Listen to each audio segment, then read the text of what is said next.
I want to welcome you, Judith, to my podcast series today. I'm in California, you on the East Coast. I miss being with my East Coast sister friends. Yes, we miss you too, Jewel. We miss you so much. Can't wait to see you again, and we hope it happens soon. Yeah, and I want everyone to know who you are because you are a phenomenal woman. You have no idea how many times I share our little stories that we have being on the road and coming to speak for your conferences, Women Who Care Ministries. Yes, yes. Thank you so much. We are still excited and we're still in awe about God's goodness, not just overall, but especially through this ministry and what He allows us to do. So this year, Jewel, we celebrated 20 years of being of service to the community because we were founded in June of 2001.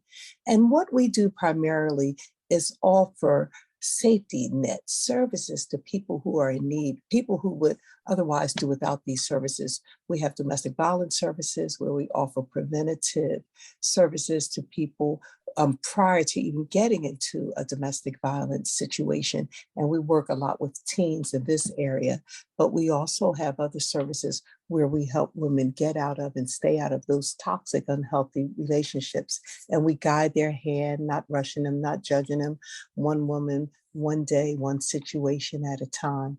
Our biggest program is our food programs, particularly our Helping Kids Weekend Meal Program.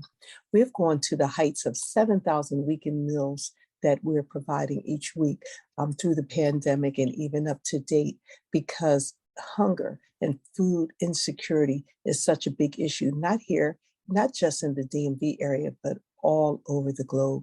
And so we're grateful to be able to do our part in making sure that kids and families aren't going to bed hungry through our services. So, Judith, when you said 20 years, that means that's how long we've known each other. Exactly. Because Exactly. I remember when you would talk about it, and I remember you putting it all together and talking about your passion and, starting off with one small place, one vehicle, and, just a few volunteers. And you have just blown up tremendously. And I am just in awe of you. But today, beyond your professional, community minded services, I wanted to talk about a conversation you and I had recently about how we are evolving, how we are learning the importance of letting go of clutter. And Judith, you can't imagine how many people approach me about that and ask for my ebook that I give freely to people because I understand that when we suffer from a lot of not just external clutter, but internal clutter, it blocks our blessings, our peace, our purpose. It blocks us from having order and success. And you were sharing with me that you're in a season where you are really stepping up your game in dealing with clutter. Can you speak on that? Yes, yes, definitely step up. I've known for so long that clutter was blocking me, was stopping me from going to my next with the things that God had set for me. But Jewel, as you can know that it's raining outside, but if you don't shut your window, you're going to get wet. So this Mhm. season of life involves not just knowing that I've got to take active steps on a daily basis to get rid of the clutter in my life, not just knowing it, but actually having a plan to execute it, actually having a plan to apply that knowledge that I've always known. And it's deeper than just having a plan. For me, I had to go even deeper. I had to do even a little bit more introspection to find out why there was the hesitancy. Why was there the procrastination in having the clutter? In the first place. And I was able to get in touch with some real hard facts. And one of the facts is that for me, it's directly attached to my self-worth or my level of self-worth. So yes, I have been successful for 20 years with the ministry, successful in my personal life with overcoming addictions for more than 25 years. But because a chain is only as strong as its weakest link, that weak link in my life being clutter until I began to actively work on eradicating that. My life is still incomplete. My life still suffers from the wholeness that God has in store for me, the wholeness that I'm capable of. And in the introspection, I realized that it was attached to my self-worth, maybe even from messages that I got as a child in my family of origin, where they didn't treat me well, where they told me I was nothing. It's really funny how, even though you know that you're God's child, even when you know that you're blessed and highly favored, if you don't fight the demons from your past, if you don't fight and replace those messages from the past, I will actually find myself emulating how other people think and letting that mirror the treatment of myself. So yes, Right. yes, isn't that insane? Well, it's not really insane, Judith, because in our evolving as humans, little baby humans, little toddler humans, and high school toddlers, and even in our early relationships, when we've been wounded in our worthiness, we can develop what I call emotional blankies. You know, Okay. that little blankie you want to hold on to, and Yes. it's like a pacifier. And so it could be a bottle of alcohol, it could be collecting shoes, it could be collecting degrees. I know people with so many different degrees behind their names, so many different letters, but they're still unhappy.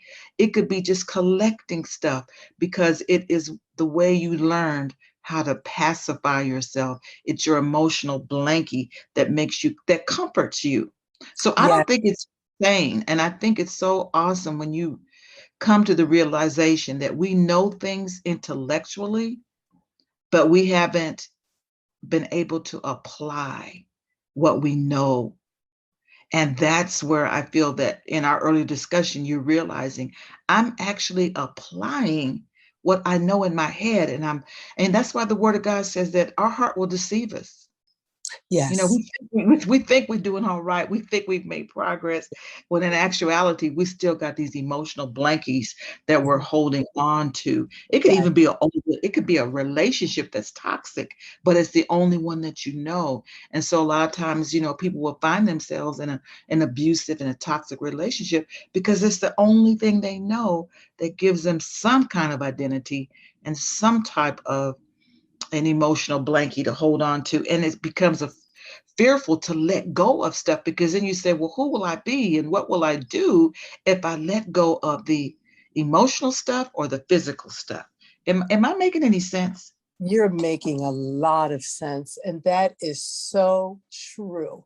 So, not only for me is it an issue of this whole not, probably not being willing to get rid of the clutter, based on the degree of worth I had. It's also based on fear. It's all about a comfort zone for me, because Mhm, mhm. being in this space is where I have hid out most of my life. So same way as in a relationship. Okay, so I know I don't want to do this anymore. I know that the gentleman might be less than what I deserve, but I hold on to it because Right. it's what's familiar. So being willing to develop the courage to move out of the old and into the new was something else that was prior a setback for me. So what I had to do to get to the season where I am now, I had to get in touch with that. I had to get in touch with the deep core, not just of the low self-worth that was lower than what I even thought, but to actually be able to overcome the fear, to say, well, God, I'm praying for you for my next, but I'm making checks. I'm asking for things with my mouth that I'm not really having the spiritual capacity to cash that check. And so help me to do that. So through introspection, God showed me the root, the exact nature of why I was how I am. And then because I have the courage and because I have the willingness to break free from not just like you said, the physical clutter, but the spiritual clutter. Because Right. I the willingness to break free from the spiritual and emotional and physical clutter, I began taking practical steps, and as far as, and I would ask myself, what comes first, the chicken or the egg?